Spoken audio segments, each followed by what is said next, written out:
that's all the bags with the drips and the drugs, and then the HE and the FOSS and the weaponry and everything else, and then go waltzing around the bush it was for 7 months. What I've said is that we should never be leaving our veteran behind. I think most of us, because we weren't even aware of the impact of the military or the values of what we gained, I think we simply just left ourselves behind, or the veteran or the combat parts of ourselves. We didn't realize that by integrating what I call the warrior, or let's call it the veteran, because the warrior, I believe, is a bit of a contentious term nowadays. But in learning to integrate the two, we actually brought a lot more skills into transitioning into civilian territory. So a lot of what I stress now in the men and the women I work with is that you should never leave yourself behind. And as I've said here, you need to learn to adjust and adapt to the complex challenges of civilian territory.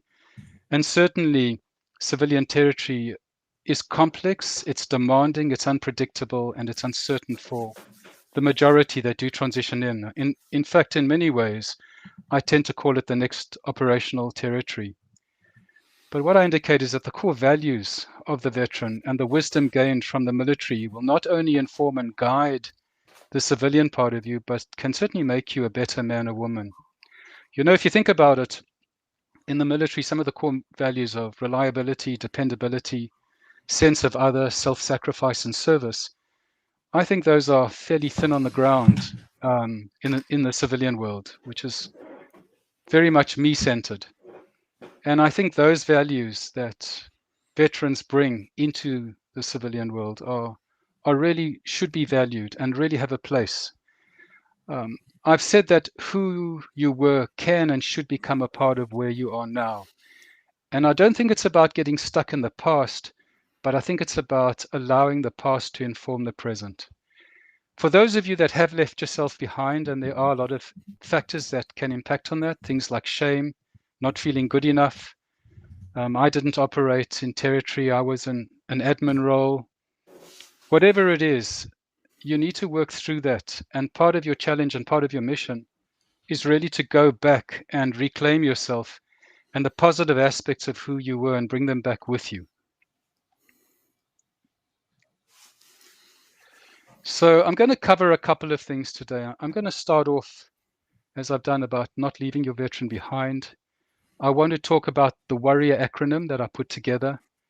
I want to look at the various labels, PTSD, PTS, combat stress, and a little term I invented. It's not evidence-based, but it's my little take on things called PMTC, and I'll get to that. I'm going to talk about transitioning thoughts, emotions, and behaviors. I'm going to look at SOPs, or your standard operational protocols. I want to talk about core attributes. I'm going to give you a little bit of wisdom around operational neuroscience, which can help.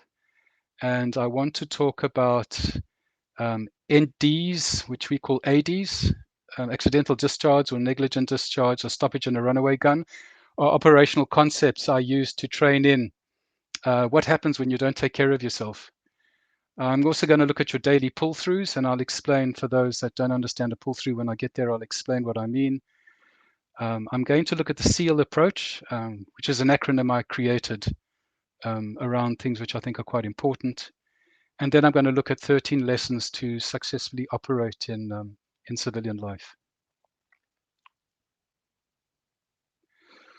All right, so let's have a look at the warrior acronym. The first thing in terms of transitioning, and I do believe that we transition till we die. I think life is a process of transitioning. Aging is a process of transitioning. So not just moving past your time in the military into civilian life. There are things that you will manage and you will deal with for the rest of your life. And I don't mean that in a bad way. I think we all have to work at the parts of ourselves. I think every person carries aspects that are positive and aspects that can be quite challenging. But I also think in terms of my own experiences, my generation are not that young anymore. And I find now that chronology creates its own transitioning challenges. And I've always had this sneaky feeling that if we don't work at the things we leave behind or the impacts from our past in the military, and I very much call those the Claymores locked away in those rooms somewhere inside us. I used to resolve my claymores by running, and I went from 10Ks to marathons to ultra marathons until somebody said to me, "What are you running away from?" And they were right. And so physical fitness and well-being are critical, but at the same time, I think it's also really important to realize that if there are claymores that you are carrying in your room, moral injuries, if there's any levels of post-traumatic stress or combat stress or anything that's impacting on your life that you don't want to get near, I think it's important to find ways to look at it and get the support you need. Because I have a feeling that as you age and your ability to engage in activities which band-aid what you're holding inside yourself thin out, stuff can come shooting out of the starting blocks at 100 kilometers an hour. So I think this WORRY acronym is quite important because we all need to change. We need to move on. We need to transition, and we need to realize that we are entitled to health and well-being and effective and happy relationships. So the first one is, what is your will to change? Change and transition is challenging. And if you don't have a will to change, no one's going to bring it to you. You need to dig deep inside yourself and ask yourself, what are you willing to do to create the change you want and to cross that finishing line that you need to cross? It's very much the experience I had when training for ultramarathons. Was at some point, certainly at 60 Ks, we always say the race really begins, because at that point, you're no longer running on carbs, you're no longer running on anything but will. And if you haven't got that will at that point, then you're simply going to be sitting down and you're not going to be getting up. And so that will to change is what carries you through the adversity, the exhaustion, the challenge, and sometimes the experience of failure. The next thing is, what is your ability like to adjust and adapt?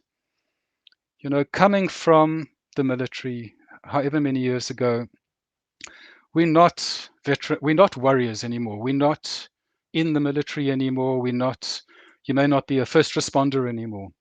And to try and hold on to who you were really inhibits your ability to become who you can be. And a core thing in the military, as you all know, is the capacity to adjust and adapt as situations and demands change. And for those of you that are listening and have come from the military, you've learned how to adjust and adapt constantly. So you can take the same tools and put those into your current journeys. The other one is, Barry, what is your risk? Yeah. Sorry, I didn't want to interrupt your flow, but I was really interested in breaking in to find out what is it that, obviously when you go through military training and you're really involved with all this, and somewhere people do lose the will to change, and they've put, I guess they get so spent with all the military training and everything else. What is it? Why does that happen, do you think? What's the mechanism? I think the answer, if you look at it, if you see the back of your brain as your ambush zone, that's where all your emotion is. And you see the front as your OP, and I'll get to that one, but that's your observation post. That's the place at which you have distance from the situation at hand. And you can plan, organize, you can adjust, you can adapt. The problem is, when you've had experiences that for whatever reason are quite profound and can be quite traumatic, and then following that, your life presents you with endless challenges. It could be divorces, it could be loss of employment. Effectively, what happens is that you're stuck in the back of your brain. You're stuck in emotion, exhaustion, depression, anxiety, stress, and poor sleep. And often that couples with poor nutrition and use of alcohol. At that point, when you're in your ambush zone, you cannot think, you cannot plan, and your ability to create action is zero. At that point, what I'm saying in terms of these protocols here, you're not capable of doing. That's the point at which you need to talk to your family doctor, psychologist, veteran services. You may need to go off to a clinic and spend some time there and look at the things that are happening. But there's some things, Mark, that, as you raised, you cannot dig yourself out of yourself. And so one has to be careful that when you feel you are stuck in the place you describe, that you do get some help and you do talk to somebody. I guess it comes from this mode that you're in. You don't have the perspective. You've only got one perspective. Is that, or a limited range of ways of looking at life? Yeah. Yep. So when you get into your ambush zone in life, all you're doing is you're thinking about survival. You know, in many ways, it can feel as if you're in an absolute ongoing continuous contact zone. Everything is firing at you at all cylinders from a 360 degree. It's not easy. It's unpleasant. And, you know, when that carries on, that's part of why we are looking at the large numbers of individuals that are choosing to no longer live, which is a tragedy. And it has a physical effect on people too. It's not just, Yeah. you know, psychological, is it? Oh, it's huge. I mean, remember, you're pouring adrenaline into your system. So, you know, when I came out of my war, many, many years later, I understood that I actually had adrenal burnout and that I was trying to put adrenaline back. I was trying to resolve this by running and running and running. But you can't. You can't put it back. And so there's a relationship between the brain and the body. What you experience is in your body. It's in your hormones. So there's huge impacts physically, huge. And one of the things you're talking about is that, you know, this whole idea of mapping it all out. But I think it's impossible to map out something that's so multidimensional. Because one of the things I think you might be talking about in terms of the use of adrenal, you know, the adrenaline aspect of it, you know, some people look for risk taking and other things as a common outlet for that too, and that can be quite destructive and dangerous, not only to themselves but also to relationships and things like that. It's huge. So I think the things you're looking for are, as you navigate through your territory, how are you connecting with others around you? And you know, if you sit down one day and you realize I'm not sleeping, I'm consuming too much alcohol, my mood is really poor, my marriage is in distress, my relationship with my children is going downhill, that's the time to get some help or let somebody step in and offer you some help. Absolutely. What I'm doing is a map, and to some extent, that map can help you navigate, but they're core things that this is not going to touch.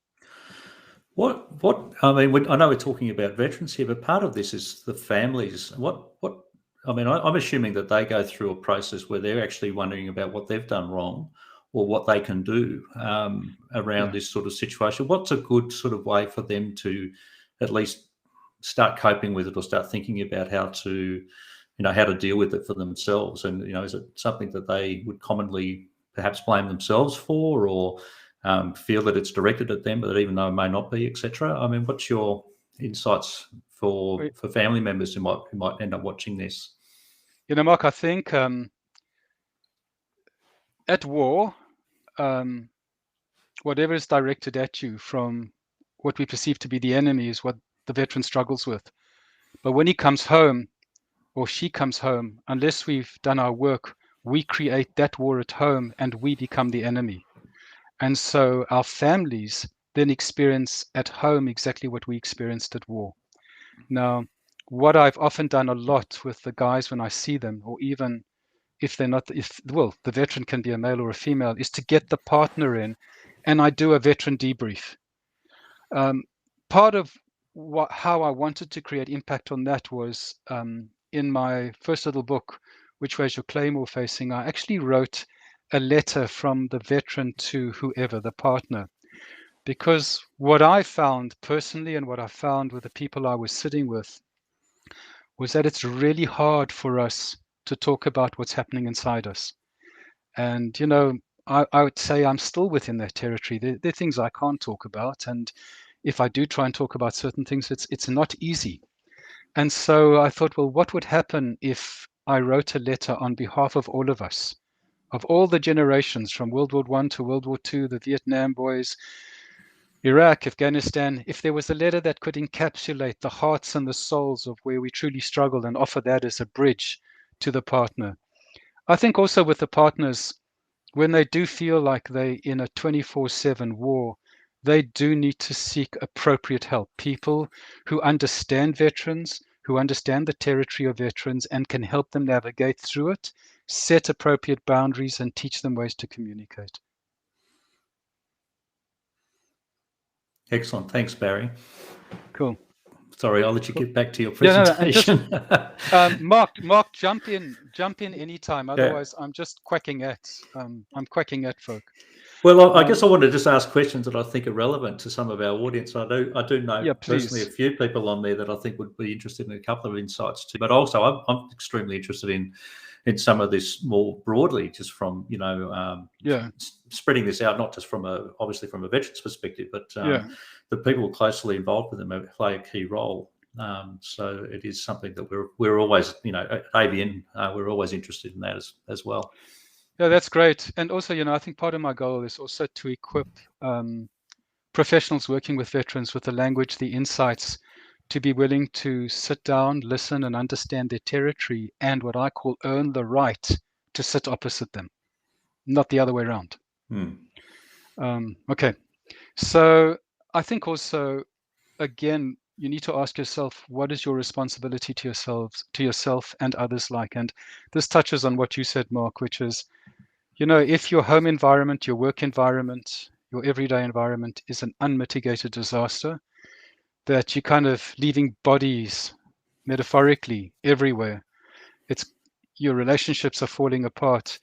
Part of what it is to get help or start to think about what is your responsibility for creating change. And what I'll get to is the first thing I often do with the people I'm sitting with, as I do with myself, is I look at what are you willing to do every day to clean out, to pull through, to work on your stress, your overwhelm. There are practical tools that you can do. You don't even have to begin by working on your core trauma or unresolved issues, but it's well-being based, because that's the platform on which you start to take control of your process. It's like I say to people, if you're in the back seat of your car and it's driving through an ambush zone or through challenging territory, what you want to do is get into the front seat. And at that point, at least you're driving. Your territory's challenged, but you're driving. And so part of your responsibility is to look at how you go from your back seat to the front seat of your car. The other thing is your integrity. Integrity is critical in the military, because without integrity, people get hurt. You need to know that you can trust the person next to you, in front of you, and behind you 100%. So at the same time, what is your integrity like towards yourself?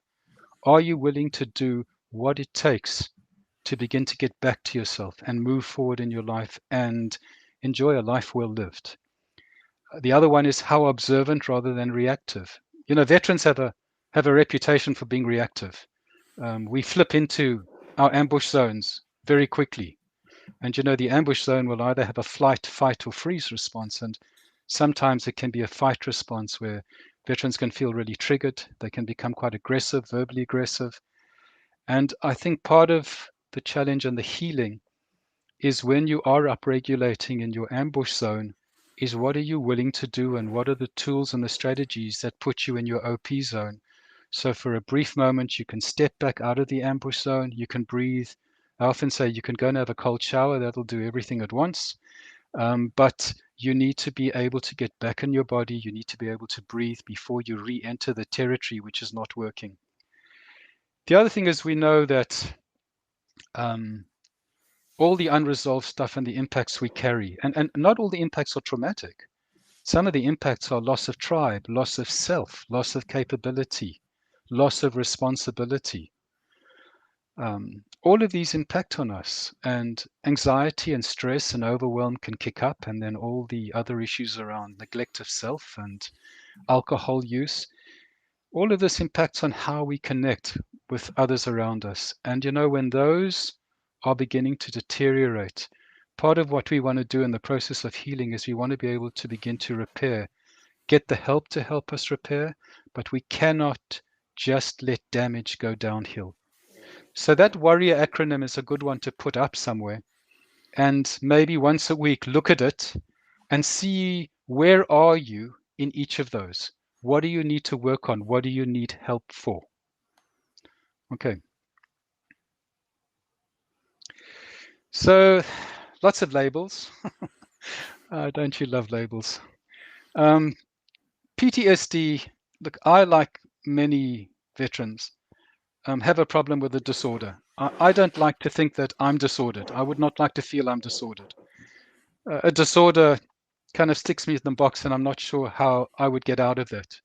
I do prefer the concept post-traumatic stress, because at least it leaves room to move. But I'm not going to talk a lot on that, because there's so much written on that. You can go read up on that one. There is PTS, as I said, which I think is a bit more compassionate. But then there's also combat stress. I don't think I came out of my war with PTSD. I was hypervigilant. I had a lot of pressure speech. I was talking very fast. Um, I was watching doorways. I was getting overwhelmed in busy environments. But it wasn't PTSD because I was still functioning extremely well. So I think there's also combat stress. And that's the inevitability of just being in states of hypervigilance over long periods of time. You know, even if you're not in the shooting and the killing, even if you're operating under high states of hypervigilance, there's an impact. Because when the brain transitions into the civilian world, the brain doesn't go, okay, we've transitioned, we're just going to rewire. The brain at war, or the brain in the military brain is also a very different brain. It likes to be on time, it likes to be in order, it likes a hierarchical structure. That brain stays. And so we can, unless we shift that brain, we become the sergeant major in our families. We structure things. It's a way we speak to our partners. We deal with our kids or manage conflict. So even combat stress has its flow over. And in many ways, if you don't have PTSD, just have a scan of your territory and think about how are you in the territory you are navigating through at the moment, and ask your partners and ask your friends for feedback, and then really give some thought to that. The thing that I came up with is that, as I said, transitioning is a hell of a complex process. And what I realized is that I think a lot of people get lost on the way because it hasn't been mapped out. Now, if you think about what happens when you get lost between the military and between civilian world, your stress, anxiety kick up, self-esteem goes down. You may be struggling to find a job. You may have been managing hundreds and thousands of dollars worth of military hardware, and suddenly you're working on the streets or you can't get a job. And so what do people do? They may become anxious, stressed, depressed. They may start to use alcohol. Sleep may be impoverished, and their irritability may start to crank up. That can look like post-traumatic stress disorder. But my question is it post-traumatic stress disorder, or is it transitioning impact? I like, and I'm not arguing on an evidence-based thing or diagnostic manuals, I like post-military transitioning challenges because anyone coming from the military likes a challenge. So the first thing they realize, well, we got some challenge going across this territory. Let's look at what we can do. Let's use all our skill sets. It's also post and it's post-military. So I like that term. Barry, and it's something, yeah. I'm just wondering, this is something we've had a conversation with before, and I've spoken to some other guests at AVN on this issue, that PTSD in particular seems to be a bit of a go-to or a catch-all for anything that it's hard to put your finger on. So, and the reason it's important is because it's one way for a veteran who is having some difficulties or struggling in some aspects of their post-military time to get some support, because we can label it and therefore you can have some entitlements of support and pensions, etc., etc. Is that perpetuating a bigger problem unwittingly, or is that an appropriate thing to do? Look, I think an effective clinical diagnosis is important, because there are going to be those that do require medication and additional support.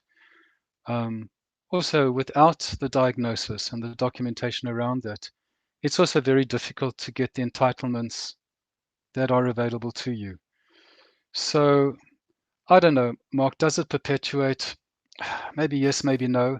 Well, but at the I same guess the time, thing is, if you want to get the entitlements, you have to accept the label. Yes.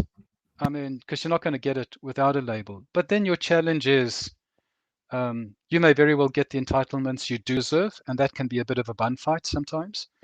But at the same time, you don't want to stay where you are and be frozen into a point in time. You want to know that you also choose to recover to as much of an extent as possible.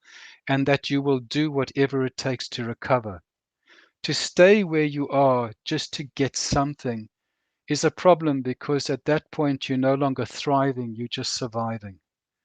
And that's a pity. And it's a delicate balance between what you need to survive, but also your will to change and what that can mean. It's not an easy balance. So, but a good point, Mark. At the end, often what I say is your attitude determines your altitude. The attitude you bring into everything will determine the success that you experience. And certainly when your attitude is really down and out, get some help. It may be a buddy you reach out to. There's some great organizations coming up. Swiss 8, I really like the boys in the organization in Swiss 8. I think they're doing some extraordinary work. But talk to somebody so your attitude can begin to shift. All right, I'm going to talk about civilian territory, as I said, the next operational front, and that it is. So here are some of the transitioning thoughts that I've identified sitting with people over the last 20 years, including myself, think. And, before I begin with that, the question I asked myself was, in my private practice, how come I only work with a military population? That's it. I've defined and frozen my territory into that. It's not just because it's an area that fascinates me, that I'm personally involved in, and that I myself have been in that territory of transitioning for a long time, but it's also because I'm back in tribe. I sit with people I understand. The things we don't have to explain between each other because we understand them. And so I understand that part of my drive to do the work I do is because I'm also back in tribe. And I think that's a huge one for people when they are out of tribe. And you can really you can transition out medical discharges, moral injuries when the organization tends to give you a hard go. But you can be out of tribe and trying to work out where you belong and who your mates are. And as I said in the first one, a lot of the guys go, I miss my mates. I really do miss them. And, if you think about it, in these times at the moment where we are socially very isolated, contact with mates is thin on the ground, apart from internet, but that body-based. You're going having a drink with your mates, going for a run with your mates. And I think, we know the stress that it is having on people. The other one is, who am I out of uniform? I might have had a senior role. I might have been working in extremely dangerous territory or managing huge amounts of high responsibility. But who am I now? Because civilian life is not waiting. It's not got a banner for you to come in. You have to go in and you have to redefine yourself and find acceptance. It's not going to be given to you, and that's not easy. The other one, which took me a long time to work that one out, and I first tracked it in myself when the Rhodesians actually marched in Anzac in Sydney. And I remember standing there, and there were a number of SAS and the Salu Scouts, our reconnaissance units, and the RLI. And those guys were in cross-border pursuits, anything up to 5 or 6 contacts a day. And I looked at those guys, and even though I was fully operational, I remember feeling lesser than who I was. And that was a very, very uncomfortable feeling.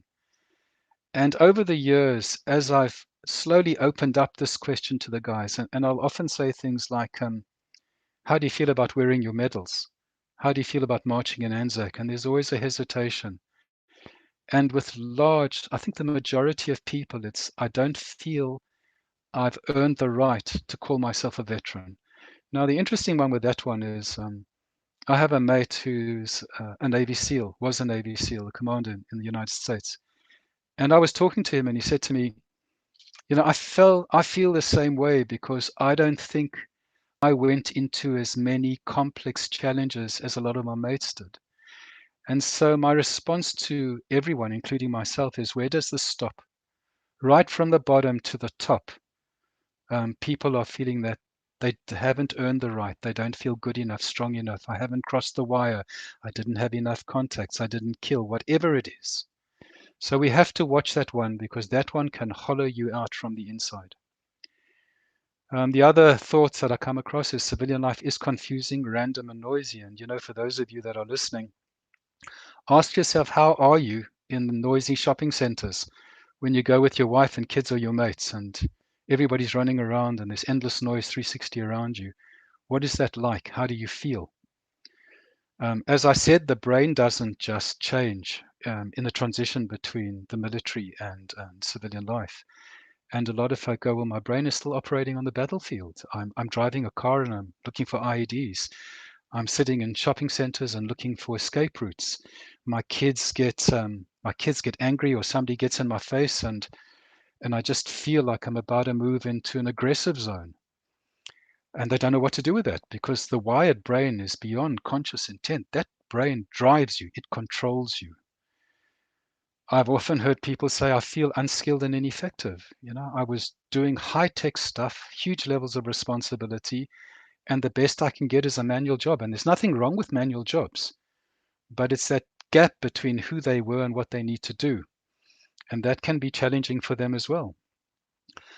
A big one is the statement that my family and civilian mates don't understand me. And, I often say to the partners of veterans, you're married to a very complex animal. And I don't mean animal in a derogatory way, but they're very complex, how they think, how they feel, how they behave, where they connect. And civilian mates can't get it. And also because veterans can't talk about a lot of things to civilian mates, because at some level, even with allied health professionals, when a veteran wants to raise something, they're watching your eyes. And if they talk about something that's quite traumatic or quite potentially horrifying, the first flicker they see from you, they're not going to carry on.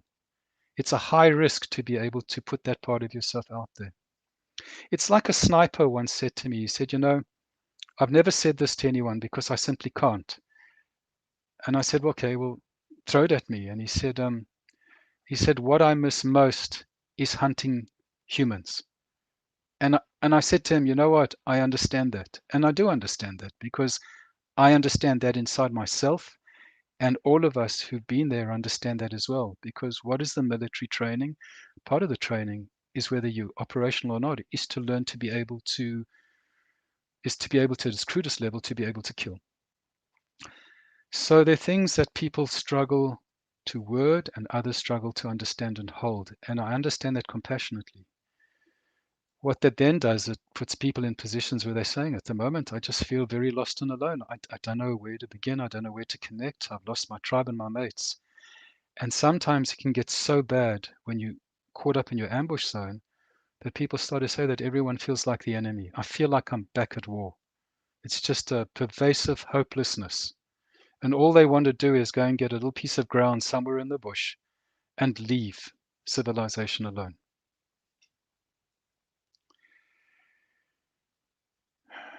So some of the transitioning emotions that are associated with all of that are, there's a lot of grief. Now, I have a bit of a theory on that one. Often what we see is anger, frustration, irritability, depression, reactivity. I think, as I've scratched beneath that, both personally, with the people I've sat with in this country for 20 years, and with my own mates from our own war, at the bottom of all of that is grief, the deepest, deepest grief. But grief is hard to get to because it's deeply uncomfortable.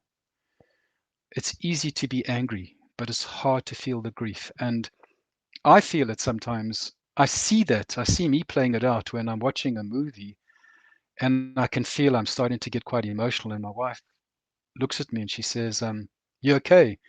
And I'm watching myself and I'm going, yep, I'm fine. She goes, no, you're not okay. And I go, I'm fine. I'm telling you, I'm fine. She goes, you really don't look okay. And I go, trust me, I'm okay. Now, in my head, I'm going, I do this every day, but look what I'm playing out at the moment. I don't want to go to that grief because it's painful. It's like a massive well full of grief about loss of who I am, my connection, my mates I've lost, things I've seen. But there's a terrible grief that lives in the middle of virtually every veteran and even current serving I've sat with. And it's about slowly allowing that to move out of your body, slowly. There's a lot of frustration. frustration in transitioning, frustration in identity, frustration in who are you now? You know, a lot of military skills don't transition into civilian life. With that comes anger. With all of that comes stress. Anxiety kicks up. Irritability kicks up. You can start to feel hopeless. You can feel isolated. You can feel depressed, and you can feel numb. So these are some of the emotions that some of you listening today may be going through. And it's a good map, because if you are working with someone, sometimes it's difficult to know what you feel. You just know that inside you're not feeling good. Well, if you look at those, see the ones that resonate with you, and then bring that up. You know, I realize I've just been feeling really angry, or I'm feeling so isolated, or I'm just feeling really numb at the moment. And of course, the behaviors that go with it. Alcohol, we know, is the big one. And you know, with the brain, when you're experiencing overwhelming stress, the first thing you draw on to reduce that stress, the brain is very smart. It connects. It forms a link. It gets wired in. So it could be whenever I'm stressed and freaked out, I get on internet. Whenever I'm stressed and freaked out, I will smoke, I'll take drugs, or I will use alcohol. The next time your brain goes there, the brain goes, yep, I've got my default pattern. It goes straight there. Do that enough times and you lose the ability to actually have control, because your brain's wired in. So we know that alcohol's a big one. It can be quite subtle though, because I didn't drink. I don't drink, and I've always been really healthy all my life. But what I didn't use alcohol. I used running. But I thought that my running was being healthy and being fit and being strong, and I knew I found peace in running long distance. But my running at a certain level was like alcohol. It was a default pattern to skip over how I was feeling and what I was carrying. So it can be quite subtle. We understand that, you know, you're not looking after yourself and your well-being, your lifestyle declines. Now you're 40 years old, your metabolism slowed down, you're putting on weight. You know, you look at yourself in the mirror and you remember who you were, and you remember, and now you have to deal with how where you have got to is impacting on your life. That doesn't feel very good. I've talked about smoking. Put everything together, your sleep can be impaired. It can be then difficult to keep a job. Your relationships may break down, and there's the endless one of hypervigilance. So you can see that the behaviors, the feelings, and the issues and the transitioning process that can arrive, there's a lot of things you need to be able to track. And so having some kind of a map is almost like a tick box. You can start to have an idea of where you are and what you choose to do with that. So I put together what I call, I think my S. Mark, what have you done? This is not intentional, guys, but ignore it. SOPs. So we just. I didn't touch that. Yeah. Standard operational procedures. Hey Barry, while we're just breaking up there, I've just had some just been watching the chat coming through, and there's been quite a few interesting comments in total agreement with a lot of things that you've said. Yeah. And I think if people have a look at the public chat, there's John's put quite a few comments on there about his experience, and others have as well. And also, I just want to quickly welcome we heard a few people from the States with us, so I'm really pleased that they've joined us. There was a question from, there's one question. I just thought it might be good to ask it before we get too far down the track. So Stephen lives in a veterans village, and he's worried about how to engage with some of how some of the older veterans are having difficulty approaching some of the younger veterans who seem to be very much closed in their shells and avoiding contact and that kind of thing. I mean, what's your advice? Is it something that people should feel that they should take a responsibility and try to intervene, or should they just let them be? And what's the approach that ought to be taken, I guess, is from what limited information you've got there? Look, I don't think you should be crashing through somebody's boundaries. You know, they're there for a reason. I think being respectful, being present, demonstrating kindness and respect is a good beginning. but I wouldn't be crashing through doors. It's like the good old West. You'd have to shout out before you entered where the fire was. So I think respect is the core thing, but outside of that, it doesn't mean you're neutral, but there are human ways of showing respect. Mark, I'm also aware of time, so I'm going to also push forward a little bit. Excellent. All Quite a right. lot. Thank you.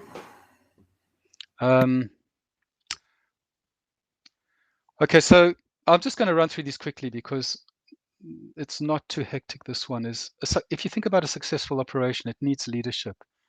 Are you willing to become your own leader? Are you willing to ask for leadership from others?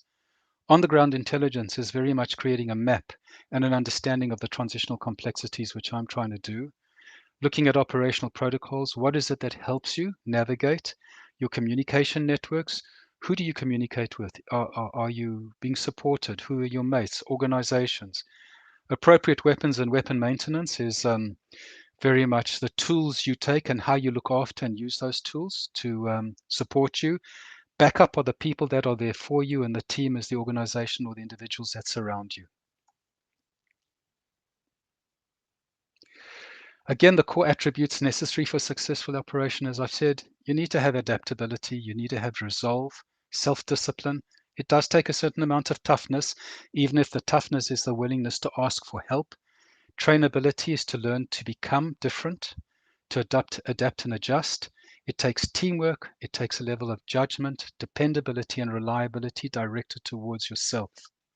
And again, look at those and figure out where you are not paying, what you are not paying attention to. So a quick little bit of operational neuroscience, which will help you. As I indicated, front of your brain, I call the OP, and that's the place that you're calm, focused, observing, planning, managing, monitoring, and distance. This one keeps you out of trouble. It stops you from shooting your mouth off and behaving really badly. And the challenge is how you get out of your ambush zone into OP, and I'll talk about a few tools for that. The ambush. Okay, ambush. As I've said, when you're in your ambush zone, these are the only ones. You're alert, you're aggressive, reactive, hypervigilant. You've got your explosive ups, you've got your trip flares up. Anybody comes in, you're in a contact. So remaining in your ambush zone is really counterproductive. And when you're in it, there's some things you can do. And if you can't get out of it, ask for help. Staying in that part of your brain is simply bad news for you and others around you. I often explain, this is probably the core thing that I explain to people. When you're in the military, you clean your weapon. Cleaning a weapon is a weighted piece of lead with a piece of string and an oilcloth at the back of it. And you drop that down, it cleans your barrel. You've got to have a clean barrel because if you don't, three things are going to happen.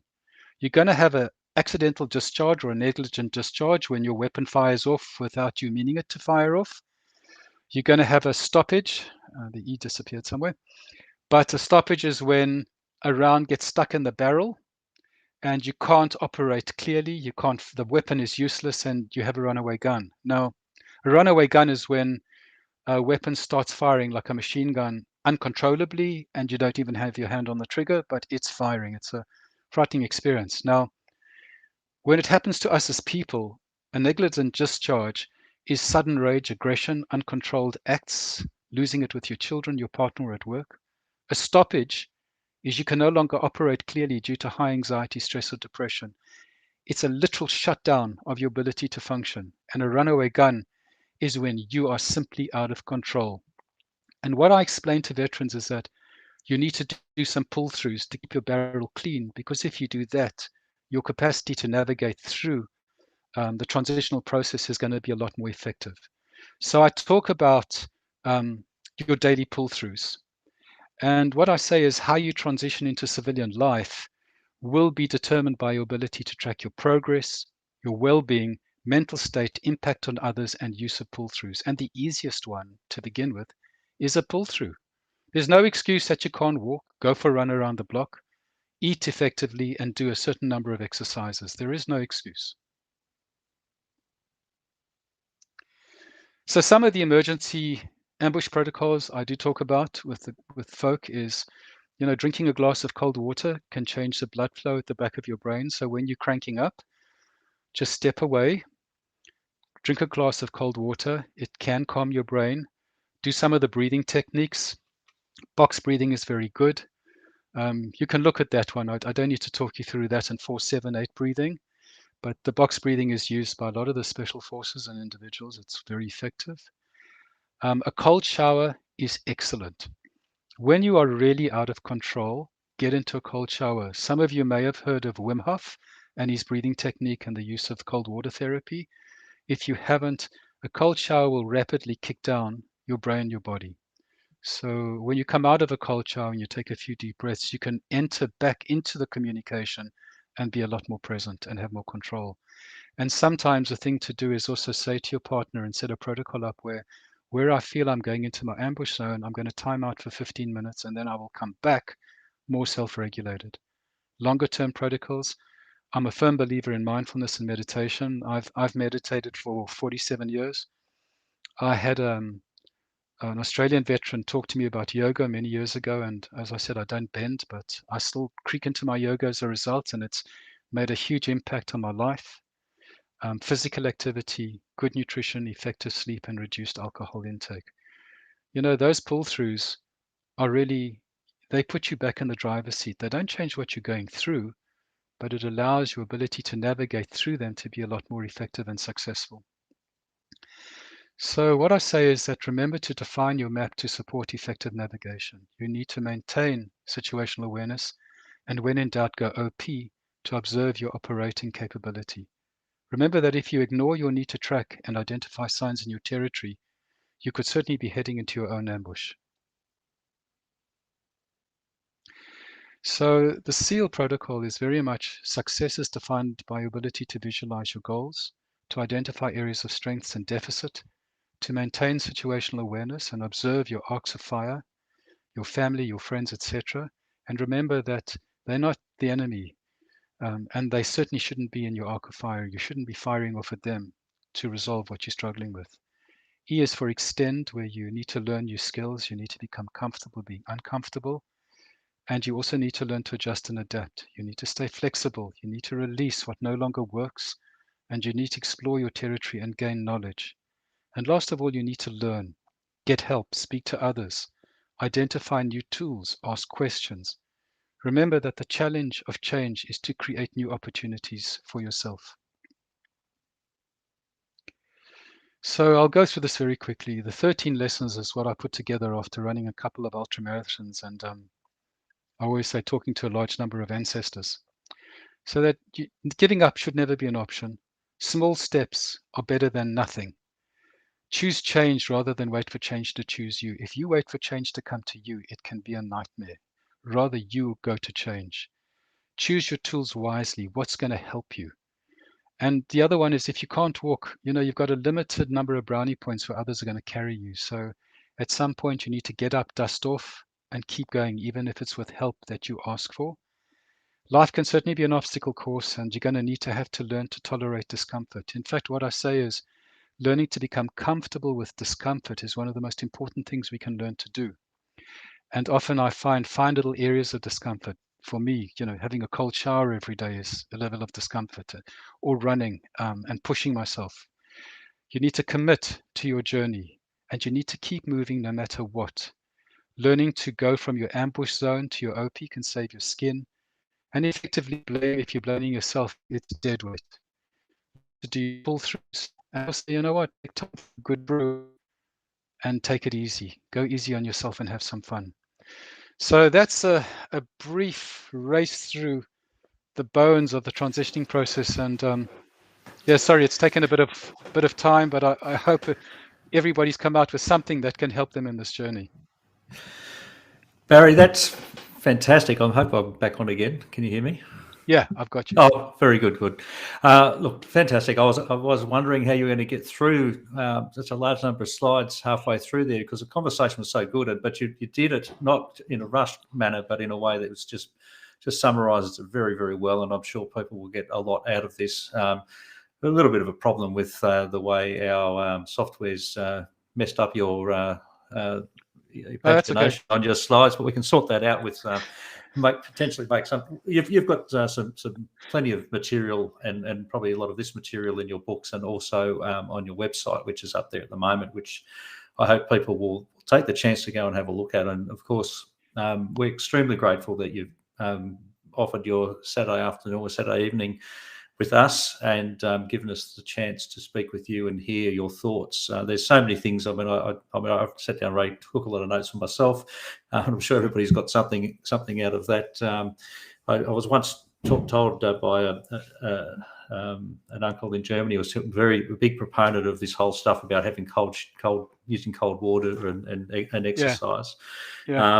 And there's a lot to it. I think that it's worthwhile. But look, there's just so much in there that I just think everybody's grateful. I just want to see if anybody's got any questions that they want to post up before Also, Mark, we just to close add, off. that if folks give me a day, the PDF is free. There's no cost, and that's got everything in it. But at the moment, you have to sign in and leave your name, leave an email. I'm taking that all off, and I'll do it tomorrow. And then folk can go in and simply grab the PDF, download it, and keep it and distribute it as you wish. That's fantastic, Barry. Thank you so much, and on behalf of us all, I think it's terrific. Just looking for any final questions from our patient and very engaged audience, I must say. Some fantastic questions and comments along the way. Just looking out for anything else. Can't see anything coming up at this stage. Okay, nothing's come through at this point. So look, it's we're only a fraction over time, which is fantastic. And once more, Barry, thanks so much for your time today. And we'll put this get a copy of this has been streamed on YouTube, so there will be automatically a recording there, but we'll do an edited version as well and fix that up as well. So thanks again, Barry, and have a good night. Yeah, thank you, and thanks to everybody for coming. Yes, thanks to everybody for participating.